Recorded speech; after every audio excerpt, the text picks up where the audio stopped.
The Federal Reserve announced it is finished raising interest rates, will even cut them next year. That news sent the stock market soaring and has investors in high spirits. ABC's Rena Roy has a look at the impact this could have in the new year. A powerful rally across Wall Street, the Dow Jones Industrial Average rising more than 500 points, hitting a record high Wednesday, closing above 37,000 for the first time, with the Federal Reserve announcing plans to cut interest rates next year. Wall Street likes this because it's good for the economy to have lower rates.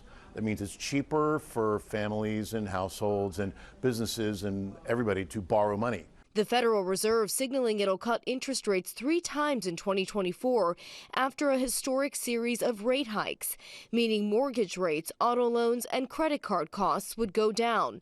That would be a welcome relief. Americans' credit card debt is at a record high, with almost half of cardholders carrying a balance from month to month. The Fed raises rates to slow down the economy, and now that they think that they may be done slowing down the economy enough, now they can think about going back to a more neutral level of interest rates. For the third time in a row, the Federal Reserve leaving interest rates untouched at its meeting Wednesday. Inflation has eased from its highs, and this has come without a significant increase in unemployment.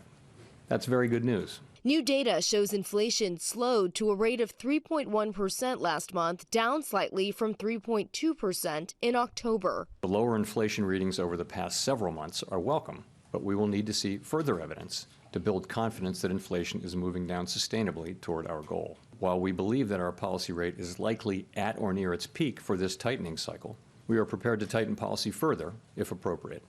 Now the question is when exactly we would see cuts to interest rates. Some economists predict it could be as early as March.